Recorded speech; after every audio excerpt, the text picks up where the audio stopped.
There's power in writing. Literally, it saved my life. March 2017, we had some terrible things happen in our lives. Two of our goddaughters were coming home from spring break and were killed in a car crash. Got a phone call from her mom. Wasn't sure what she was saying over the phone, but I knew it wasn't good news. When I got there, I was able to hear from the state trooper what had happened. 5 days later, I slid out of bed to receive all of the candles and all of the people that were coming over to bring the candles to our home for a candlelight vigil for the girls. Once I received everything, I was actually heading into the bedroom to wake my husband up to let him know that I was leaving, going back to visit with the girl's mom. I went to the bedside to wake him up and couldn't wake him up. Shook him a second time and he still didn't move. At that point, I knew something was wrong. I wasn't sure what, and I ran across the street to my neighbor to get her to come and help me. And I remember standing in the corridor, looking, and she looked up at me and she said, "Twiler, he's gone." And I thought for a minute, gone? Gone where? No, he's right there. And at that moment, I didn't quite understand what was happening. Maybe I blanked out. But the same phone call I got from the girl's mom was the exact call that she got from me. I wasn't sure what it all meant, but I knew that 3 people that I loved so dearly were gone in a matter of 5 days apart. Understanding the grief, the pain, and all that went with that, there was a message, and I wasn't sure what that message was. But I started to write, started to journal, and one of the things that I realized is through writing, it allowed me to really understand the process of grieving, the process of forgiving, the process of courage and loyalty, the process of strength and leadership. And these are all things that literally shaped my life. The 8 letters that shaped me. When I think about forgiveness, the one thing that I had to do was forgive myself. And maybe there's some of you out here that's holding on to something someone did, said, or even maybe it's you that you have to forgive. For a long time, the 4 days that I was away from my late husband, Sunday, Monday, Tuesday, Wednesday, I didn't see him until Thursday, and he passed away on Friday.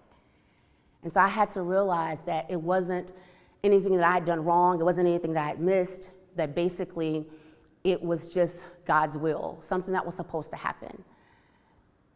And through understanding, guys, through writing and allowing me to let myself off the hook because I wasn't there, that process has allowed me to forgive other people.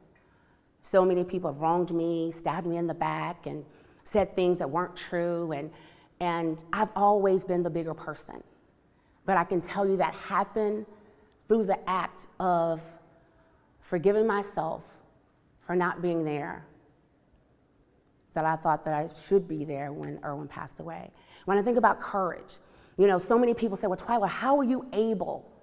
The very day that your husband passed away was the very day that you were able to go out into the park, be the lead person for the candlelight vigil. Where did that come from? How were you able to do that? Well, it's courage. And I can tell you, I got courage through my grandmother. She was someone who worked in the fields, pulled cotton, hauled hay, was someone who was a recipient of domestic violence and racism. And I watched her be courageous and walk through that process. And that's how I was able to just pull deep and just have courage and be able to move through my life. When I think about kindness, one of the things that when I felt bad, when I was grieving, when I didn't want to get out of bed, I thought about who can I go and help? How can I do a random act of kindness? What can I do for someone else? And those things allowed me to get up and go out and be kind to someone. And so what I've done in my life is I don't let a day close without a good deed. Good deeds are, to me, the key to your peace, to your happiness, because what you find is what you're going through, there's always someone that's going through something a whole lot more. So be kind. Get on the elevator, say hello. You know, oftentimes I get on the elevator and I was like, hey, how y'all doing? Where y'all from? And people are so taken back because they're accustomed to people getting on, turning around, pressing the button and saying nothing.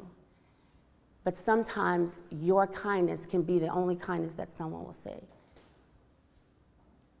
Let's talk about leadership. Leadership is not just in your business or your company, you know, or your team or whatever it is that you are a part of. Leadership is everything. You know, I've always heard the spirit of a leader is the spirit of the pack. I show you a good leader, then we'll show you a great organization. Ladies and gentlemen, when my husband passed away, the girls passed away, my son was 17. And they were his best friend. He's an only child. But I watched him sit on the front row the next day after his dad passed, with his arms around the mother and the grandmother, like a big boy. But all through life, he watched his father, his mother show leadership. He watched us build teams and build organizations across the world. He listened to the phone calls that we made and how we helped people to grow. So it wasn't on him, ladies and gentlemen, it was in him. And so leadership is not taught, it's caught. And people are watching, even when you think they aren't. And so display a big part of, be a great leader. And great leaders just do great things. And I'm not saying making $1 million, I'm not saying owning the block. Sometimes leadership is just saying, hey, that's wrong, calling it out when it's not right. Sometimes leadership is just doing the right thing because it's the right thing to do. And so I believe in this season that we're in right now, it's a calling for more leaders. It's a calling for people to step up and step out and just not be a part of the crowd. You know, my dad used to always say, see what the masses are doing and do the opposite. And sometimes being a leader calls for that. I'm going to tell you about another letter that I was able to write. It was a letter of loyalty. Loyalty. Loyalty just simply means that there's something that you stand for. You know, sometimes people believe that, you know, well, if I don't, go here and I don't go, then you shouldn't do it either. If I don't talk to this person, then you shouldn't talk to that person either. That's not what loyalty is all about. Loyalty is about standing for what you believe in. Loyalty is about, letting a friend know, or letting, whoever it might be, letting them know that, hey, I love you, but I don't agree with you. You know, I have a good friend that I met in 4th grade, the very first friend I met when I moved to Houston. And, she doesn't buy my products. She's not in my business, but she's a loyal friend. She's someone that I know will stand with me, and she's also someone I know will tell me when I'm wrong. I really believe, ladies and gentlemen, that when you think about what is it that has shaped you, what shaped your life, I often talk about these 8 letters because these are letters that I wrote to people that shaped my life. I watched them, and because of their character and what they did, it has really allowed me to be the woman that I am today. You know, sometimes people take your meekness for weakness. But you know what? It's not about that. I believe that vulnerability will allow you to be who you are. It will allow you to do what it is that you want to do. But man, you can be vulnerable and you can be a big boss. Guys, I thought I was taken out.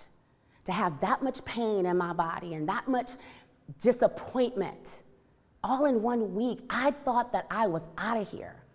But because I was able to put the pen to the paper and write and remind myself why I was left behind, to remind myself the people that were counting on me, to remind myself that I had a 17-year-old son that was counting on me, and people in my team and my business and all the things that I was a part of, all the organizations that I was a part of, they were counting on me.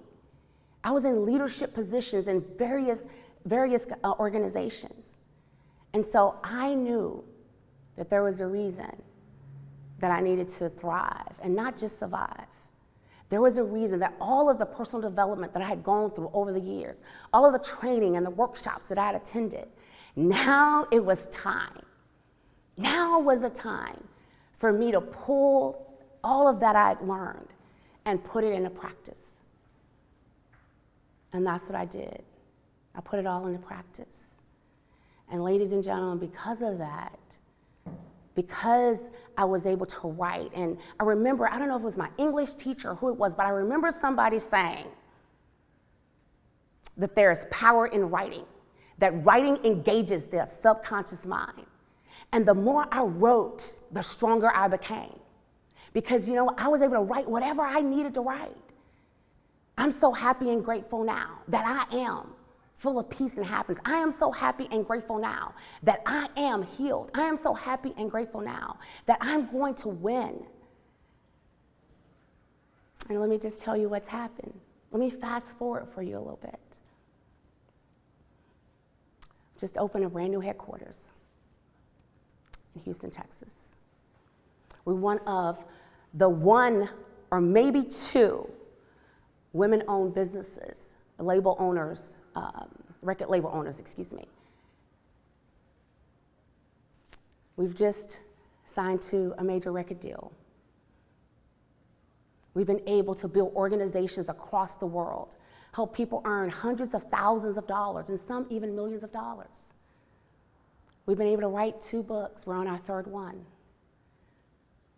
We started a foundation in the honor of the late Twiler Portis. We've given out hundreds of thousands of dollars in scholarships. All because I understood what those letters were and what they meant and how they were able to shape my life. I understood that I was here for a purpose and for a reason, and so are you. And so it's time for you to stand up tall and stand up strong, and remember not only who you are, but whose you are. It is time for you to understand what are the letters that have shaped you. Who are the people? See, each one of those letters are actually connected to a person that really showed me the way. And I was able to sit down and write them a letter and say thank you. Not once they pass away and I'm standing at the mic for the 5 or the 2 minutes. No, they got their flowers right now. I want to encourage you to do the same thing. Allow someone to get their flowers now. So I'm so encouraged. I'm so excited for you. I'm excited for your journey, and I'm excited for all of the success that you're going to achieve. So thank you so much for watching. God bless you. God bless your families, and we'll see you at the top.